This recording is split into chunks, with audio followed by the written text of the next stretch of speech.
Alright everyone, Republicans are really good at snatching defeat from the jaws of victory, so why am I not surprised that the originally astroturfed GOP civil war, which is sort of a thing, just a minor squabble over details with regards to Team America First effectively, and then what they call the tech bros at this point, has actually emerged as a genuine, significant disagreement.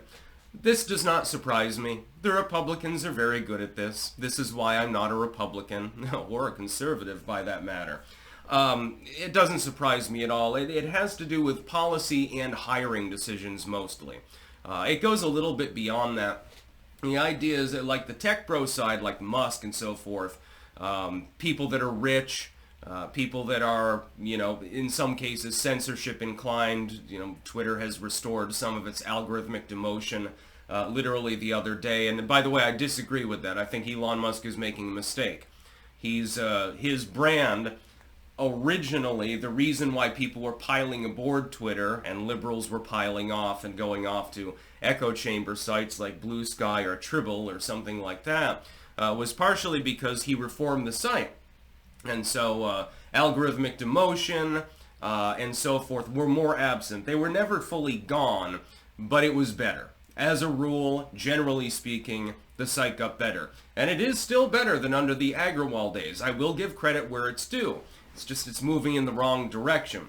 And then you have people that are more MAGA purist. And so they're not in favor of immigration is playing an outsized role too. The tech bros sort of side wants more H-1B visas. Trump has been semi-non-committal on this particular issue. I do believe that it is good to apply pressure to Trump to leave that system alone. I do not believe that it's good to simply say, well, God Emperor, anything that he says goes and so everything's fine. I don't agree with that.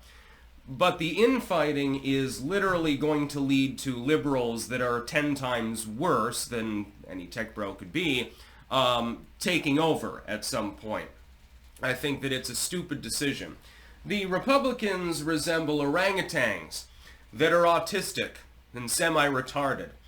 And the second that you hand them a stick, they pound themselves in the nads with it, effectively. That's basically the Republican Party in a nutshell. There are exceptions. You've got the Massies of the party. You've got the Boberts and Anna Lunas. You've got people that are sane. Trump, I would put on that list too. Rand Paul, people like that. They don't always agree with one another, ideologically speaking. But they're capable of having a discussion. They're capable of being coherent. What do we see from the neocons? They're either out to lunch like Mitch McConnell and old corrupt bastards, or they're incapable of holding any meaningful dialogue at all. I don't agree with any form of censorship online. I think that this COSA bullshit is terrible, for example, and it's bipartisan. That means it's shit, usually. I do not agree with expanding the H-1B visa program. I think that we are capable of sustaining temporary pain in order to home grow our own engineers, etc. We do not need to import them from abroad. It's not necessary. And so I guess I'm Team America First on that particular issue.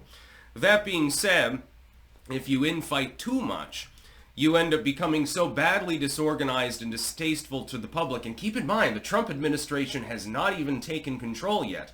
You've still got almost a month before Trump is sworn into office. You've got almost 3 weeks.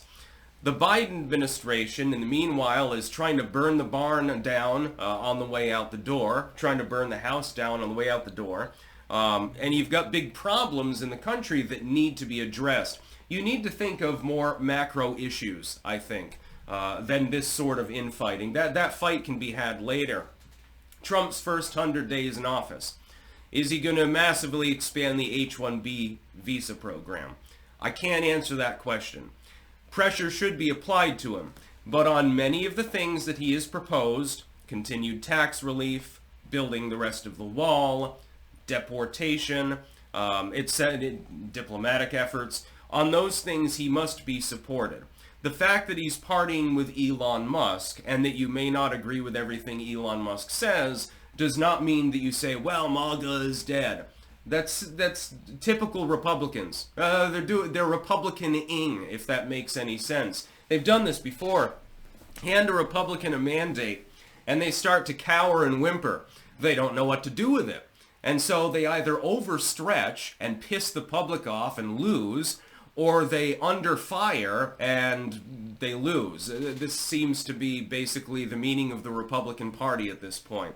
The few that are bucking that trend are trying their best to deliver at least something good for the United States citizenry, but then they get rebuffed for it. They get lumped in with all the neocons and stuff like that.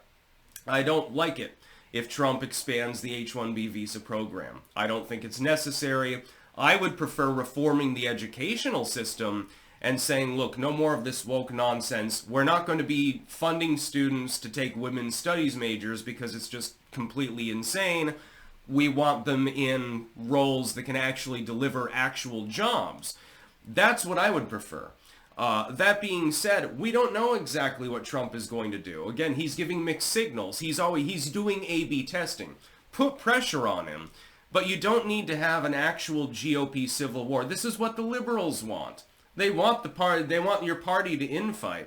I side more with the Republicans at this particular moment because the Democratic Party has fallen apart. They don't even have a leader at the moment. I don't know who's leading the friggin'. I guess it's Nancy Pelosi, I suppose. Biden can't because he can't even choose his own sock color.